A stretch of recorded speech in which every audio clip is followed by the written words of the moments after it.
માતાજી મિત્રો, તો આપણે આજે જઈએ છીએ કમળાઈમાના ડુંગર ઉપર દર્શન કરવા માટે. કમળાઈમાના જોઈ શકો છો, વરસાદ ઝીણો ઝીણો ચાલુ છે અને આ વરસાદી વાતાવરણમાં ગામડાનો ગાડાનો મેળો આવો હોય.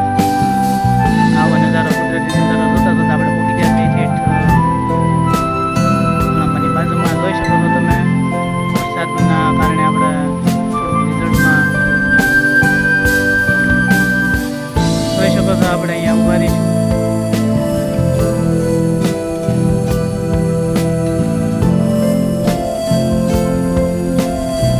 આપણે અહીંયાથી આગળ ચડવાની શરૂઆત કરીશું, કેમ કે આપણે જવાનું છે માતાજીના દર્શન કરવા.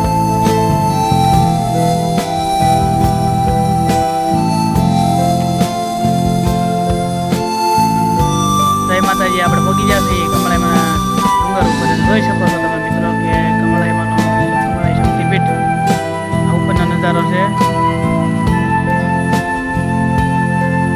મંદિર ને ધુમ્મસ જેવું વાતાવરણ છે અહીંયા.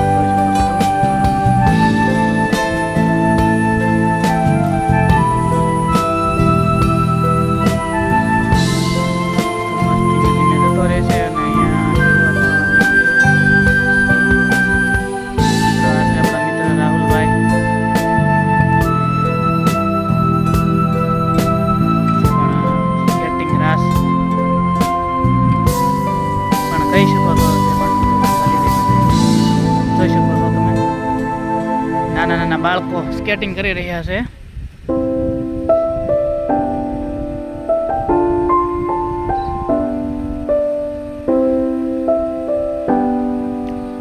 અને રાસ જોઈને આપણે અંદર બેનો પણ રાસ લઈ રહી છે.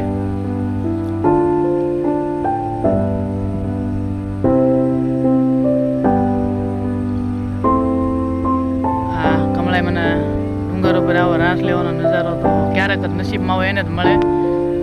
રાસ જોઈને આપણે માતાજીના દર્શન કરવા જઈશું.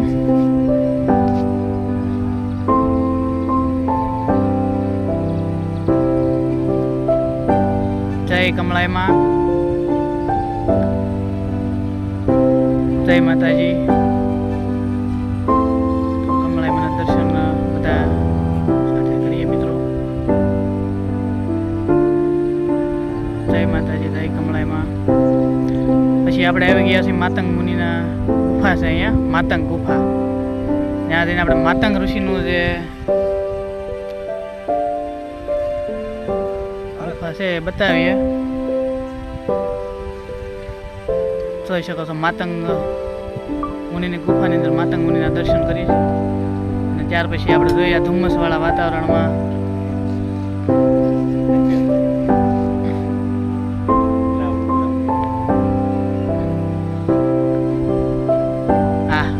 નજારો જોઈ શકો છો મિત્રો. આપણે ડુંગર ઉપરથી લાગે છે કે વાદળા આપણી નીચે થઈને ચાલી રહ્યા છે. જોઈ રહ્યો, આવો નજારો જોવા માટે તો કોળાંબા જ જવું પડે તમારે. કોળાંબા કમળાઈમાના દર્શન. ત્યાર પછી આપણે થોડાક ફોટા પડાવ્યા.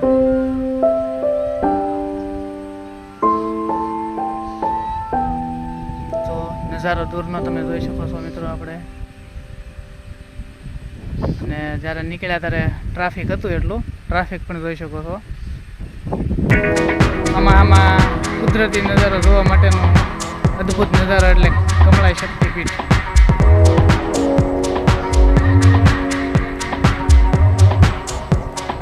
હા, જોઈ શકો છો. જાણે સાપુતારા જઈ રહ્યા હોય એવું લાગે છે.